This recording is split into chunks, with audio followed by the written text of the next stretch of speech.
Pessoal, então vamos iniciar, né? Bom dia para todo mundo, para a gente poder iniciar a nossa aula. Olha só, então eu quero pedir para que vocês coloquem lá no grupo, para que vocês pegassem a postura de vocês ali na unidade 5, certo? Para a gente poder dar início ali a trabalhar com a apostila. A gente já falou na aula passada, né? Como as ideias iluministas chegaram no Brasil, de que forma. Só lembrar que a gente não tinha universidade no nosso país, né? E os filhos dos fazendeiros, ou seja, da própria elite brasileira, para poder estudar, para poder cursar uma universidade, eles iam para a Europa. E na Europa, fervilhavam as ideias iluministas. E quando eles voltavam da sua formação europeia, eles já voltavam com um pensamento diferente do que saíram daquilo que foram. E esses pensamentos, às vezes, não condiziam com o pensamento dos próprios pais. Houve inúmeros embates nessa nova geração que se formou na Europa e que, consequentemente, trouxeram para o Brasil as ideias iluministas, como igualdade, fraternidade, liberdade, a se livrar da própria opressão, ou seja, a ideia de se livrar da coroa portuguesa, porque ela é o sistema opressor para os colonizadores, né?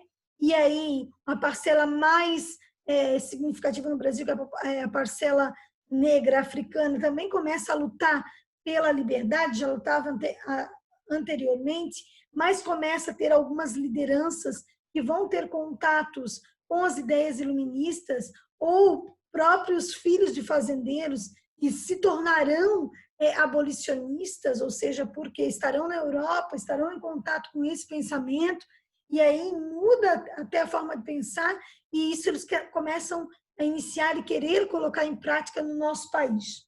Então, olha só, aqui essa imagem lá da página 2 da apostila de vocês, tá? Fala do Luiz Girardin, que ele foi um dos últimos alunos do Rousseau. Então, lembrem-se que a ideia de escolaridade é muito diferente da nossa, certo? Então, quem é que tinha escolaridade? Quem é que tinha a possibilidade? Aqui é como se fosse uma sala de aula, né? É tudo muito individualizado. Quem é que tem aula? Quem é que tem acesso ao conhecimento? Uma pequena parcela da população. Isso na Europa é muito forte. Uma pequena parcela da população detém o conhecimento. Por isso que o movimento iluminista é um movimento elitizado, né? Então, vamos lá, olha lá. Quero que vocês peguem lá o página 3, Organize as Ideias. Lembrem que o Organize as Ideias é sempre uma retrospectiva do que a gente já estudou, certo? Para relembrar o que a gente já estudou. Então, lembrando, base do iluminismo é o direito à propriedade e o direito à felicidade. Inclusive, a Declaração dos Estados Unidos, a Declaração de Independência dos Estados Unidos de 1776, que vai inspirar depois ao Brasil lutar pela sua independência, nessa declaração traz essas ideias iluministas do direito à propriedade e, principalmente, felicidade é algo inalienável, ou seja, que não pode ser questionado, que tem que acontecer. Tá? Então, qual é a função do governo nesse período, ou seja, na ideia iluminista? Qual é a função do governo? Zelar pela manutenção de uma sociedade justa. Então, na ideia iluminista, a função do governo é que o governo tem que zelar, né, e manter uma sociedade justa, o bem da coletividade. E que se quem está no poder, o monarca que está no poder, quem representa que está no poder, e o governante não cumprir essa função de governar com justiça, deve ser destituído do poder. Esse pensamento vem para o Brasil. Por quê? O Brasil é uma colônia. Portugal é metrópole. E Portugal não age de forma justa. Então, qual é o objetivo? Romper. Esse é o objetivo, tá, gente? Romper com Portugal. Por que romper com Portugal? Por quê? Porque Portugal não trata o Brasil de forma justa. Até porque o Brasil é uma colônia de Portugal. Então, vamos lá, ó. Vamos fazer a número 1 da página 3, certo? Número 1 da página 3. A enciclopédia, obra composta de 35 volumes e organizada por Diderot e D'Alembert, é considerado o símbolo do pensamento iluminista, porque por conta do conhecimento. Do século XVIII, editada entre 1751 e 1780. A enciclopédia chegou a ser proibida pela monarquia francesa por usarem princípios da razão para questionar os fundamentos da sociedade em que viviam os enciclopedistas. O que eles defendiam? O desenvolvimento intelectual dos integrantes da nobreza apenas? Não é uma defesa iluminista. Lembra? Defesa iluminista de uma sociedade justa. Então, essa está errada. Eram representantes da classe burguesa, a qual desejava instruir exclusivamente para desenvolver o comércio? Não, gente. O objetivo não é só comercial. Na vida aqui, numa questão de sinal, a gente tem a palavra exclusivamente, totalmente ou unicamente. Desconfiem dessa resposta, né? Então, está errado. Defendia um pensamento revolucionário? É a C. Daí a D. Eram favoráveis apenas à instrução de súditos em uma profissão? Não. Eles defendiam que o conhecimento deveria chegar a todo mundo. Desejavam a difusão de informações sem, entretanto, promover o desenvolvimento do espírito crítico? Não. A criticidade era a base de tudo. Então, olha só, é a alternativa correta, a alternativa C. É um pensamento revolucionário. A palavra revolução quer dizer que vai modificar toda a estrutura de uma sociedade. E o pensamento iluminista quer essa transformação, quer essa modificação. Esse é o principal objetivo deles. Então, a alternativa certa, a alternativa C. Olha lá no número 2 agora. O iluminismo também está relacionado ao surgimento de um pensamento econômico chamado liberalismo, lá do Adam Smith. Antagonista do mercantilismo. Antagonista quer dizer o contrário, certo? Então, o liberalismo é antagonista do mercantilismo, ou seja, o contrário do mercantilismo. Enquanto a ideia mercantilista é intervenção do Estado na economia, a ideia a ideia liberal, a ideia do liberalismo é não intervenção do Estado na economia, certo? As empresas, na ideia liberal, se autorregulam. Né? Então, vamos lá. A cidade alternativa é que consta uma característica do mercantilismo e uma característica do liberalismo. Então, respectivamente, primeiro do mercantilismo, depois do liberalismo. Liberdade de comércio e protecionismo? Não, protecionismo é uma ideia mercantilista. Então, a A está errada. Metalismo, certo, metalismo é uma característica do mercantilismo. Tributação das exportações, não. A ideia liberal é a ideia de globalizar, e não tributar a exportação muito alta para ter círculo de comércio de empresas. Então, está errado. C, livre comércio e controle do comércio? Não, gente. O liberalismo não quer esse controle comercial. Né? Letra D. Balança comercial favorável e monopólio comercial, balança comercial favorável, sim. Monopólio comercial não é uma característica do liberalismo. Então, letra E. Metalismo, característica do mercantilismo, e liberdade de comércio, característica do sistema liberal. Então, alternativa certa, alternativa E. Certo? Olha lá. Vamos lá. Página 4, algumas coisas que são importantes ali, tá, gente? A coroa portuguesa, nesse momento que as ideias iluministas chegam na América, certo? No século XVIII, meados do século XVIII, o que é importante falar? Nós já temos como ciclo econômico. Então, lembrem-se, nós temos 3 ciclos econômicos, tá? quando os portugueses chegaram aqui, a extração da madeira, o pau-brasil, primeiro ciclo econômico. Segundo ciclo econômico, o cultivo e a plantação da cana-de-açúcar, Nordeste brasileiro. Pau-brasil, litoral Nordeste brasileiro também. Já a mineração, ela já não é do Nordeste brasileiro, é da região Sudeste, da região mineira. Então, houve uma interiorização do nosso país. Por sua vez, a coroa portuguesa não tá se importando e ela não quer desenvolver o país como um todo. O que a coroa portuguesa quer? Lucro. Exclusivamente lucrar. Primeiro ciclo econômico, lucrar com a madeira. Produzir tinta e usar madeira para cascos de navios, produção de imóveis, enfim. Depois, cana-de-açúcar, certo? Vende lá o melaço, que é aquela, parece uma rapadura, para a Holanda. A Holanda refina. O objetivo da coroa portuguesa, lucro, não é desenvolver o país. Depois, no século XVIII, descobre-se o quê? Ouro, que não se tinha descoberto até então. Então, imagina a corrida que aconteceu para essa região mineira, o crescimento, a quantidade de pessoas que vieram de outros, não só o movimento interno, mas que vieram de outros países nessa busca incessante do ouro e desse enriquecimento.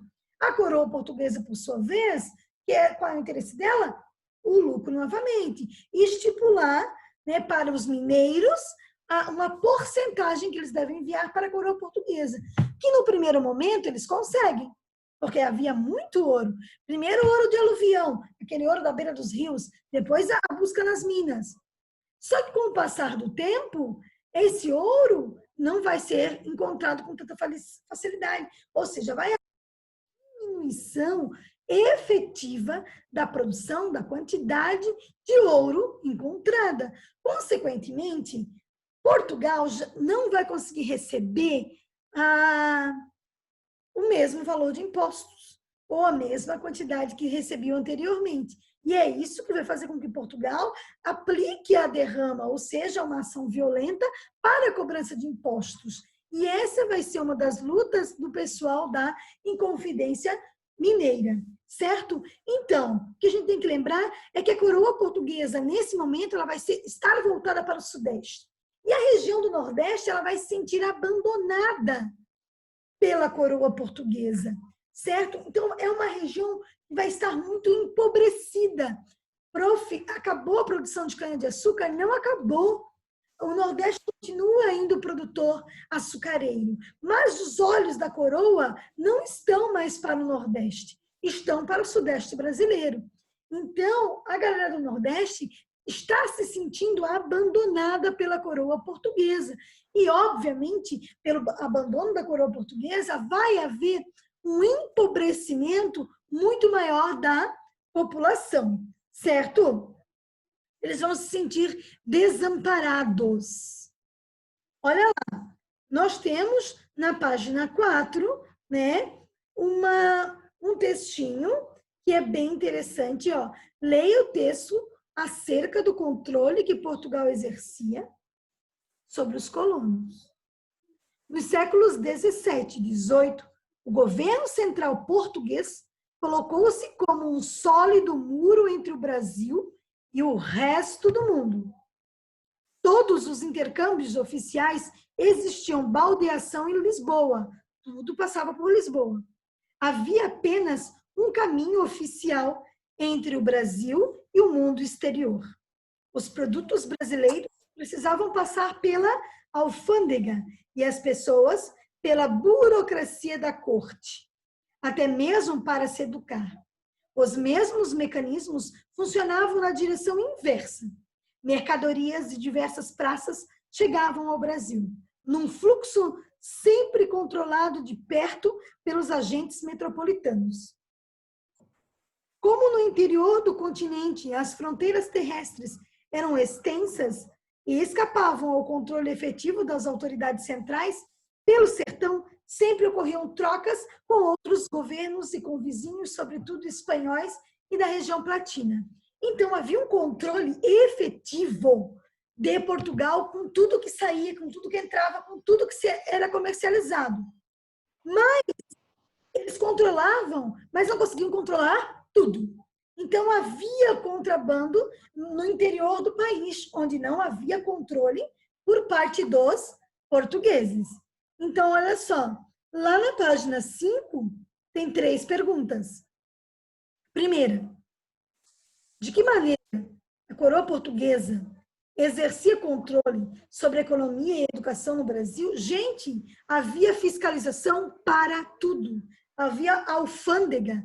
Tudo era controlado. Então, a palavra-chave da número 1 é a fiscalização massiva que a coroa portuguesa exercia sobre a vida na colônia, seja na educação e seja no comércio.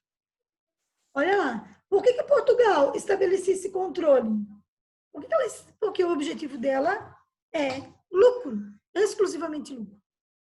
Tá?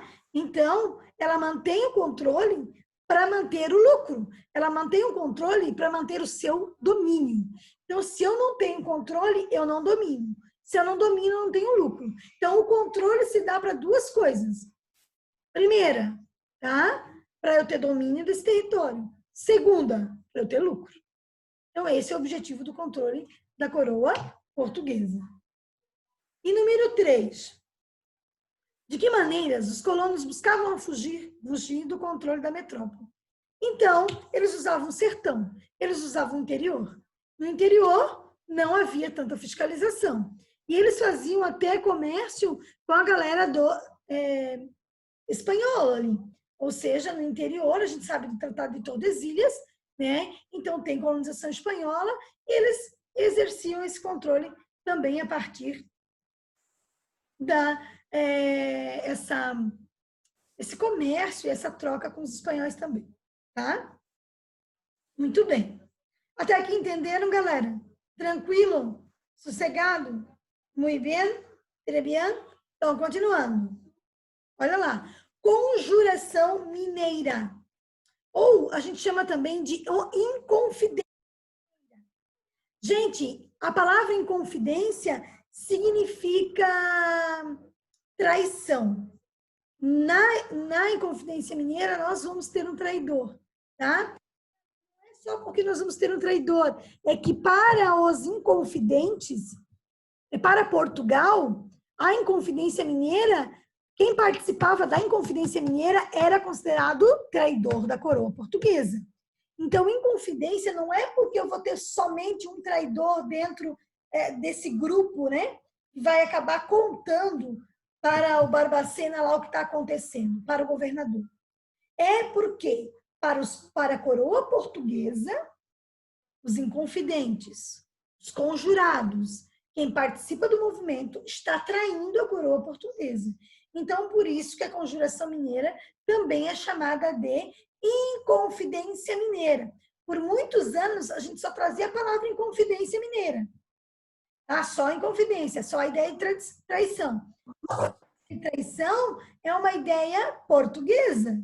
Eles não se viam como traidores, porque o que eles queriam? Melhor qualidade de vida. Eles queriam se livrar de Portugal. Para os portugueses, os conjurados são traidores. Agora, para quem mora aqui no Brasil e quer se livrar de Portugal, não tem nada de traição. Eles estão lutando por um ideal, que é tornar o país, a região dali mineira livre, ou seja, independente. Certo? Então, olha lá. Tem 2 situações que são importantes que a prof não falou na aula passada sobre a conjuração mineira. Primeiro, que Minas Gerais contava com o apoio do Rio de Janeiro e de São Paulo. Gente, percebam, são centros. Por quê? Porque antes eu tenho primeiro um centro econômico, que é o Nordeste. Depois, quando tem a descoberta do ouro, a transposição da capital do Brasil, que era Salvador, para o Rio de Janeiro. Então, o Rio de Janeiro começa a se tornar extremamente importante. E aí, daí nós vamos ter o café posteriormente, no Rio e São Paulo, que hoje é um grande eixo aí econômico. Então, a região de Minas Gerais, no século XVIII, se torna a região mais importante por conta do minério, e aí o Rio de Janeiro, a capital do Brasil, faz com que, além de Minas Gerais contava com o apoio do Rio de Janeiro e de São Paulo para as ideias que eles estavam querendo colocar em prática, certo? E a gente tem que lembrar que em Minas Gerais nós vamos ter muitos afrodescendentes, livres e escravos. Por quê? Porque a galera que conseguiu se tornar livre lá no Nordeste brasileiro foi para a região mineira para tentar enriquecer, para encontrar o ouro. Além disso, os fazendeiros levaram a sua mão de obra escrava para trabalhar na mina. Então, é o seguinte, quando a cana-de-açúcar começa a decair no Nordeste brasileiro, os açúcares sofrem concorrência com o açúcar das Antilhas, né? E aí o Brasil não refina o açúcar, né? O açúcar sai do Brasil, o açúcar bruto, num valor muito mais barato. Quando começa a acontecer essa concorrência e o ciclo açucareiro não está no topo como estava anteriormente, e aí descobre-se paralelo a isso, você tem o ouro, tem uma galera que sai do Nordeste e vai para a região de Minas e vai levar, consequentemente, escravos para lá. Outra coisa, se a cana-de-açúcar já não está mais como anteriormente, vai sobrar, entre aspas, escravos. Ou seja, não vou mais precisar de tantos escravos lá no Nordeste. Então, vai acontecer um movimento interno no país. Esses escravos saem do Nordeste, vão para a região mineira, atrás do ouro, do diamante, para trabalhar nas minas, e depois para Rio de Janeiro e São Paulo também para trabalhar no café. Certo? Então, há essa movimentação interna no país. Então, a região mineira é uma região que vai ter muito afrodescendente, tanto escravo quanto afrodescendente liberto já, certo? Que também vai em busca do ouro. Outra coisa, é uma sociedade mais flexível do que a sociedade açucareira. Vai movimentar muito o comércio, nós já falamos sobre isso. Nós vamos ter um movimento torpeiro acontecendo, nós vamos ter fomento ao comércio, vamos ter uma nova capital do país, vamos ter novas cidades se formando, vamos ter um aumento populacional muito grande nesse contexto em Minas Gerais. A Conjuração Mineira, ou a Inconfidência Mineira, ela questiona, certo? E quer a liberdade, quer que Minas se torne livre de Portugal. E ela é contra, principalmente, a ação efetiva da coroa portuguesa na violência exercida por eles para a cobrança de impostos da região mineira, que eles já não têm mais o ouro suficiente. Só que o que a gente tem que entender? Que esse movimento da Conjuração Mineira é de 1789, é o ano da Revolução Francesa. Mas a gente não tem só esse movimento acontecendo, a gente tem outros anterior à Inconfidência Mineira. Por exemplo, lá em Vila Rica, que é uma das cidades mais importantes de Minas, nós vamos ter em 1720 já a revolta de Vila Rica. Essa revolta aconteceu porque as pessoas eram contra as casas de fundição. Ou seja, o que era uma casa de fundição? Se descobriu ouro, tinha ouro em grande quantidade. Aí eles fizeram a casa de fundição. Fundiram o ouro, derretiam o ouro, formavam barras com as pepitas e colocavam o símbolo da coroa portuguesa para mandar para Portugal. Então, a revolta de Vila Rica, ela foi contrária às casas de fundição, 1720, tá?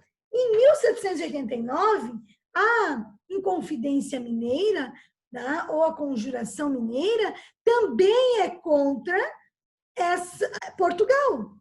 Também é contra a taxação de impostos feita pela coroa portuguesa. Então, olha só, que é bem interessante, na página 6 da apostila de vocês, tem um textinho falando de Minas Gerais. Olha o que fala. Minas Gerais foi, por um período de 50 a 100 anos, o lugar mais rico de todas as Américas. Muito mais do que qualquer província espanhola, do que as colônias francesas, ou mesmo de algum daqueles 3 estados de língua inglesa recém-declarados independentes, ainda assim, quase todos os impostos iam para a coroa, literalmente, para que Sua Majestade decidisse o que fazer. O Estado não era formado pelo povo. O Estado era a rainha. E o povo súdito, obediente. Então, tinha que obedecer. Então, a Inconfidência Mineira, a Conjuração Mineira, é um movimento articulado para quebrar isso.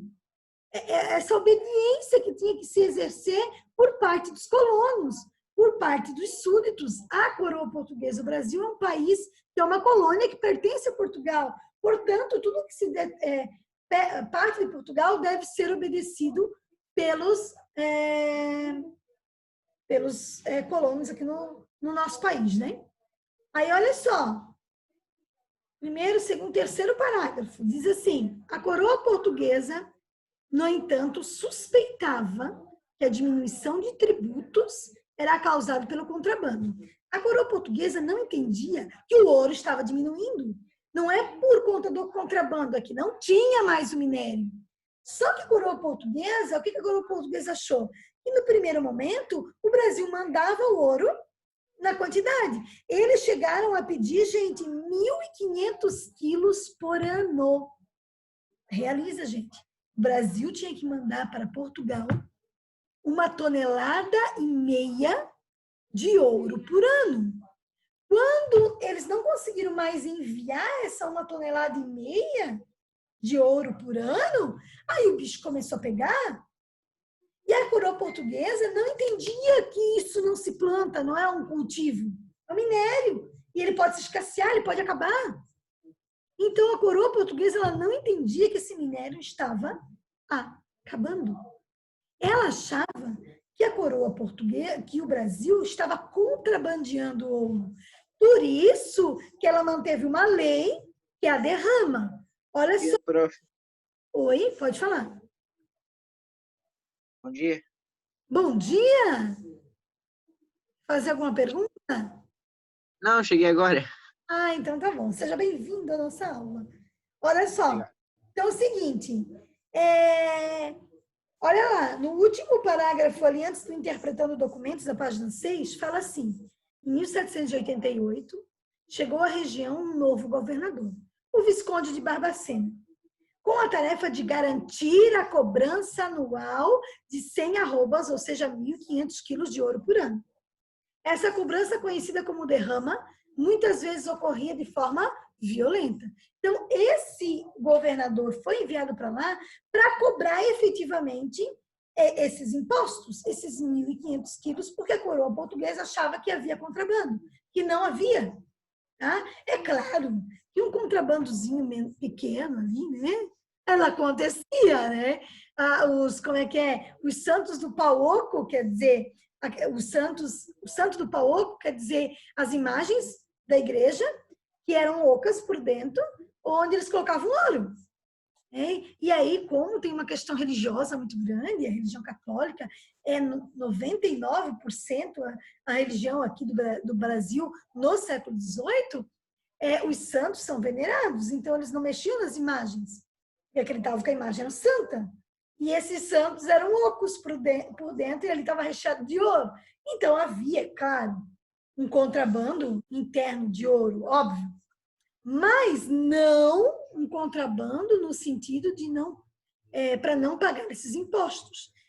Os impostos eram altos e realmente o ouro arrecadado no Brasil já não tinha mais a quantidade necessária para se pagar essas altas taxas de impostos. Mas para a coroa portuguesa estão contrabandeando tudo. Então, eles exercem a violência para cobrar esses impostos. Isso cria uma revolta muito grande. Já tem empobrecimento, já tem descaso, já tem uma população que é escrava, já tem tudo acontecendo ao mesmo tempo. E aí, uma cobrança efetiva de impostos faz com que, principalmente os mineiros, comecem a se reunir querendo que o Brasil se torne independente. Mas a ideia aqui dos mineiros não é que todo o país se torne, eles não têm ideia de país ainda como nós temos hoje. Eles querem que Minas Gerais se torne independente de Portugal. E aí, Rio de Janeiro e São Paulo também vão comprar essa ideia.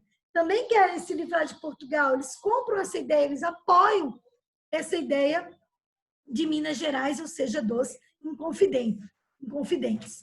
O problema do Tiradentes, tá, gente? O Tiradentes é o Joaquim José da Silva Xavier, é o nome dele, né? Joaquim José da Silva Xavier é o nome do Tiradentes. O problema do Tiradentes é que ele falava em alto bom tom. Ele discursava muito as mudanças. Na verdade, gente, ele era um grande propagandista. Ele fazia toda a propaganda. Então, tinha pessoas de apoio, mas ele é que falava isso. E ele falava em qualquer lugar.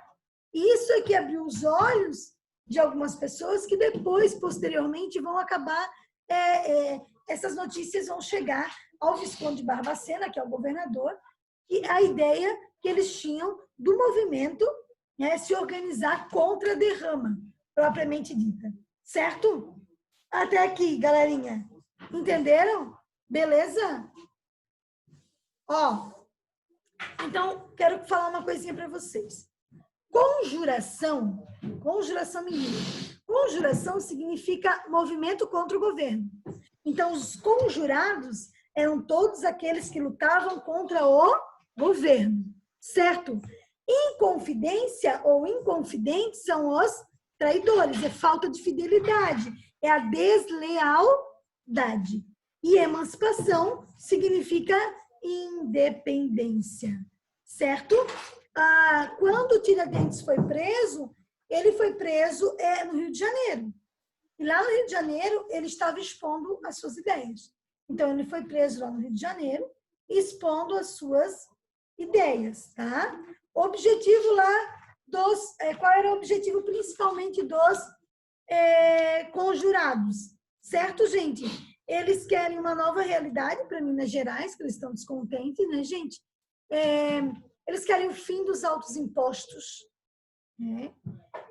Eles querem o fim da exploração do monopólio dos portugueses aos mineradores, eles querem criação de universidade e eles querem independência, certo?